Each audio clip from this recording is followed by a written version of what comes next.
दोस्तों, भारत की राजधानी दिल्ली की कहानी शुरू होती है 12वीं सदी के आखिर से, जब उत्तर भारत में मुस्लिम आक्रमणकारियों को बड़ी कामयाबी मिलने लगी थी। उससे पहले 11वीं और 12वीं सदी के दौरान दिल्ली पर तोमर राजपूतों का शासन था। यही वो दौर था जब दिल्ली पहली बार एक राजनीति और सामरिक शक्ति केंद्र के रूप में उभरने लगी। लगभग 1180 ईस्वी में तोमर राजपूतों को हराकर चौहान वंश के राजपूतों ने दिल्ली के बागडोर अपने हाथ में ले ली। उसी समय के आसपास यानी 1175 ईस्वी में गजनी के शासक मोहम्मद गौरी ने भारत की ओर कूच किया। उसका उद्देश्य था अपनी सल्तनत का विस्तार करना और हिंदुस्तान में अस्थायी मुस्लिम शासन स्थापित करना।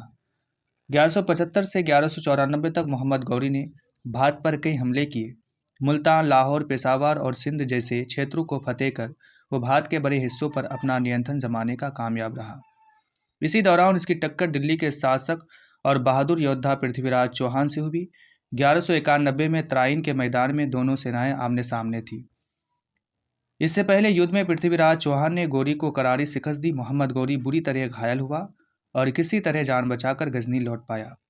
लेकिन इस हार में सबक लेकर गौरी ने अगले साल एक और हमला करने की ठान ली। इस बार वो पहले से कहीं ज़्यादा तैयारी और रणनीति के साथ आया। 1192 में तराइन के उसी मैदान में एक बार फिर निर्णायक युद्ध हुआ, जिसे इतिहास में तराइन की दूसरी लड़ाई के नाम से जाना जाता है। हालांकि इस युद्ध में भी गौरी की सेना संख्या में कम थी, लेकिन उनकी रणनीति और घातक हमलों ने बाजी पलट दी। पृथ्वीराज चौहान की हार हुई और इसके साथ ही भारतीय उपमहाद्वीप में मुस्लिम शासन की नींव रख दी गई। इस युद्ध को भारतीय इतिहास का एक बड़ा मोड़ माना जाता है। मोहम्मद गौरी को वो शासक माना जाता है जिसने भारत में अस्थायी मुस्लिम हुकूमत की बुनियाद रखी। उससे पहले कई मुस्लिम आक्रमणकारी भारत आए थे, लेकिन वो एक अस्थायी शासक नहीं कायम कर सके। मोहम्मद गौरी भारत में अस्थायी रूप से अपने शासन की नींव रखने में कामयाब हो गया था। इसी के साथ भारत में हिंदू राजाओं का पतन शुरू हो गया। हिंदू राज्यों के बीच आपसी एकता की कमी मोहम्मद गौरी की जीत का एक बड़ा कारण बनी।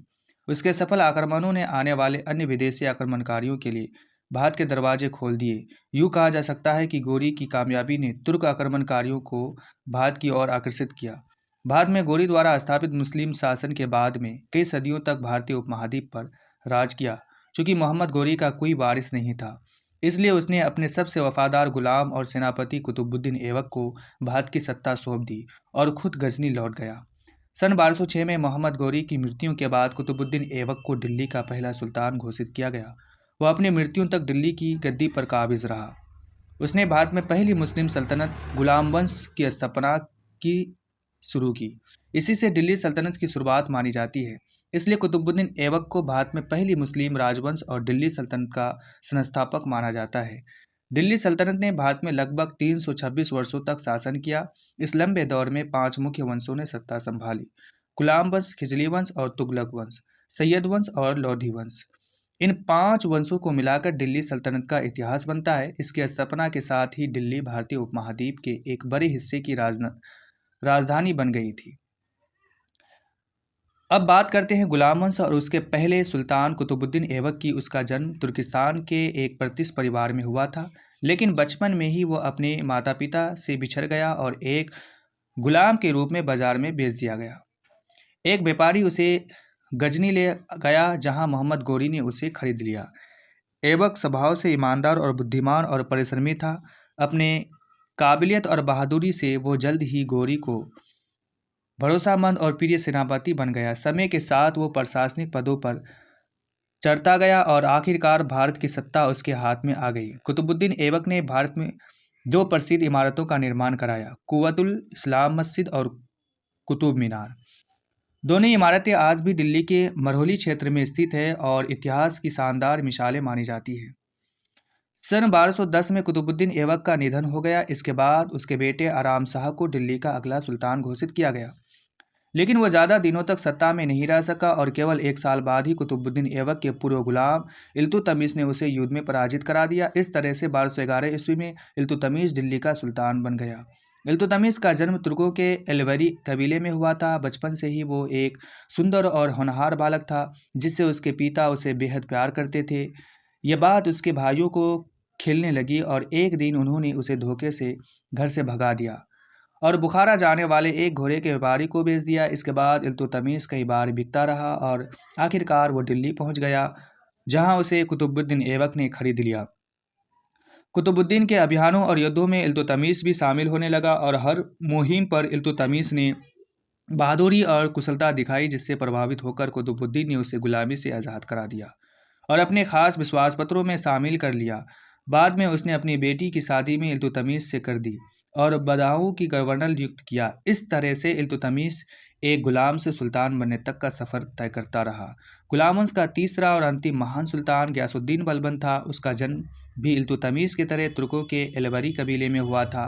बचपन में मुगलों ने इसे पकड़ लिया और गजनी ले जाकर एक प्रतिष्ठित व्यक्ति ख्वाजा जमालुद्दीन को बेच दिया। ख्वाजा ने उसकी प्रतिभा को पहचाना और उसे शिक्षा दिलवाकर एक सभ्य और योग्य इंसान बनाया।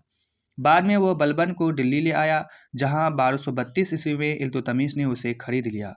बलबन ने भी अपनी बुद्धिमान और योग्यता से सुल्तान और सल्तनत के लोगों का विश्वास जीत लिया।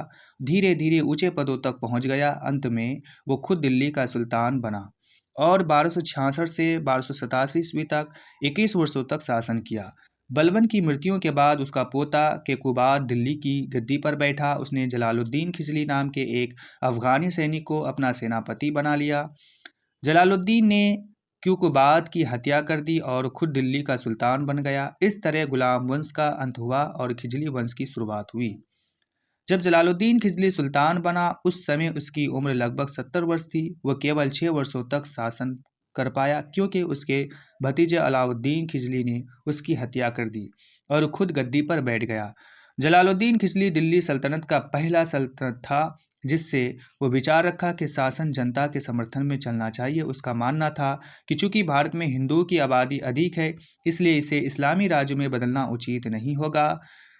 उसने बलबन के बनाए सख्त नियमों को भी समाप्त कर दिया, लेकिन बाद में अलाउद्दीन खिजली ने उन नियमों को फिर से लागू कर दिया। अलाउद्दीन के शासनकाल में दिल्ली सल्तनत की सीमाएं उत्तर भारत से आगे दूर दराज तक फैल गई। 1316 ईस्वी में इसकी मृत्यु हो गई और अगले 12 वर्षों में ही खिजली वंश बिखर गया। इसके साथ ही एक नए वंश का उदय हुआ जिसे तुगलक वंश कहा जाता है।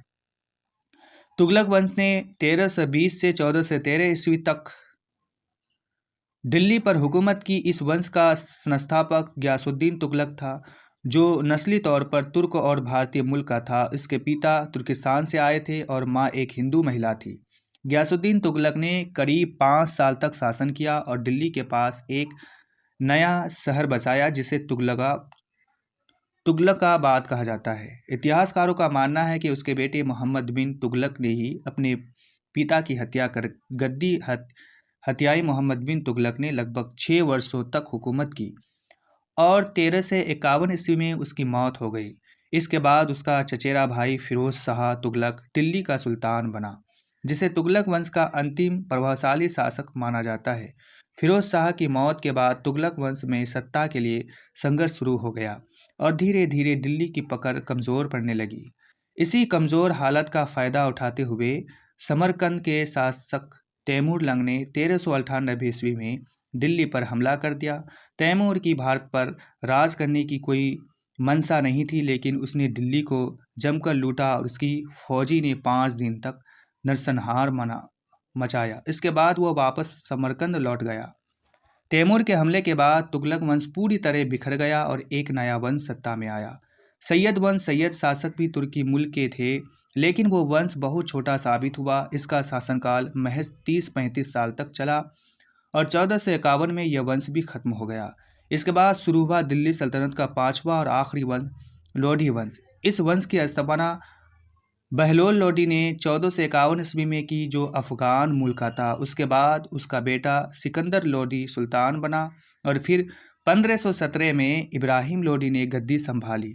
लेकिन इब्राहिम लोदी दिल्ली सल्तनत का आखिरी सुल्तान साबित हुआ। 1526 ईस्वी में मुगल शासक बाबर ने पानीपत की पहली लड़ाई में इब्राहिम लोदी को शिकस्त दी और उसकी मौत के साथ ही दिल्ली सल्तनत का 300 साल पुराना इतिहास खत्म हो गया। इसके साथ ही भारत में एक नए युग की शुरुआत हुई, मुगल साम्राज्य का युग। वीडियो खत्म करने से पहले एक दिलचस्प बात ज़रूर जान लीजिए। सुल्तान शब्द का मतलब बादशाह या राजा जैसा नहीं होता। ये एक ख़ास उपाधि थी जो केवल तुर्की और अफ़गानी मुस्लिम शासकों को दी जाती थी। यही वजह है कि आप मुग़ल बादशाहों के लिए सुल्तान शब्द इस्तेमाल होते नहीं देखते। मुग़ल शासकों को बादशाह कहा जाता था, जबकि गुलाम, खिजली, तुगलक और सैयद और लोधी वंश के शासकों को सुल्तान कहा जाता था। तो दोस्तों, अगर आपको ये वीडियो जानकारी लगी हो तो लाइक और शेयर ज़रूर करें। ऐसे ही और वीडियो देखने के लिए चैनल को सब्सक्राइब करें और बेल आइकन को दबाना मत भूलिए। मिलते हैं अगले वीडियो में एक नई तारीखी कहानी के साथ।